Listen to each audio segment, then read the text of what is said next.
Welcome back to Panahon TV mga kababayan. Bilang inyong gabay sa mga susunod na araw, especially this weekend, for sure na mamamalengke kayo o magsha-shopping ng pangregalo this Christmas. Alamin po natin ang detalye mula sa 3-day weather forecast ng Pag-asa. Simulan po natin sa Baguio City. Napakalamig po dyan ngayon. Makakaranas po tayo ng mahihinang pag-ulan lang naman bukas hanggang sa Lunes. Dito naman sa Metro Manila, so far so good po ang ating panahon. Makakaranas tayo ng posibleng thunderstorms bukas at rain showers naman sa Sunday at sa Monday. Kaya mainam na magdala ng payong saan man kayo mamimili.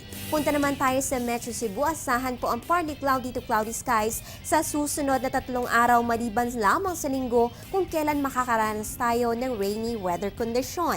Punta naman tayo sa Metro Davao. Asahan po ang bahagya hanggang sa maulap na kalangitan na may pulo-pulong pag-uulan o pagkidlat-pagkulog sa susunod na 3 araw. At ganitong weather condition din po ang aasahan sa may Zamboanga City. Magiging mainit sa umaga at tanghali, ngunit posible po ang thunderstorms pagsapit ng hapon o gabi. Kaya magdala po ng payong saan man ang inyong lakad this weekend at sa Lunes. So ayan mga kababayan, ang 3-day weather forecast ng Pag-asa. Ngayon, alamin naman natin ang pagtaya ng panahon sa mga piling lungsod ng bansa. Diyan po sa may Rojas, inaasahan natin ang temperatura maglalaro sa pagitan ng 26 to 32 degrees Celsius, habang 22 to 30 degrees Celsius diyan sa may Calapan. Sa General Santos City, meron po tayong agwat na temperatura between 24 to 34 degrees Celsius at 23 to 33 degrees Celsius ang inaasahan sa may Kidapawan, Surigao at Tagbilaran. Narito naman po ang pagtaya ng panahon sa mga tourist areas ng Pilipinas.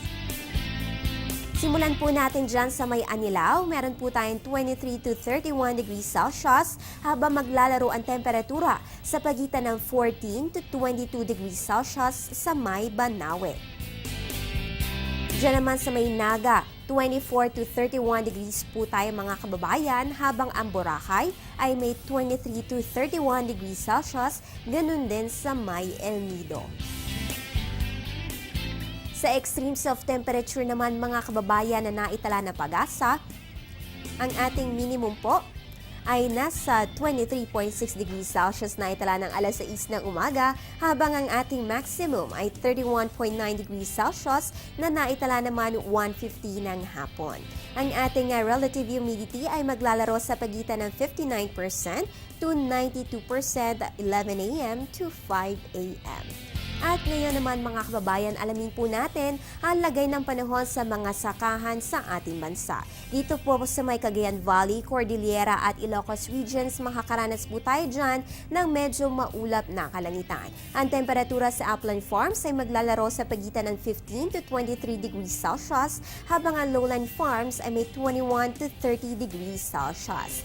Ang ating relative humidity po ay nasa pagitan ng 80 to 100% at ang leaf wetness ay aabot hanggang 4 na oras. Samantala, ang nalalabing bahagi po naman sa nakakaranas naman ng fair weather condition, ang temperatura po sa ating upland farms ay 20 to 25 degrees Celsius, habang ang lowland farms ay may 23 to 33 degrees Celsius. Ang air relative humidity po natin dyan ay 78 to 99% at ang leaf wetness ay aabot hanggang 4 na oras. So yan po mga kababayan ang ating round ng weather information. Magbabalik po kami makalipas lamang ang ilang paalala.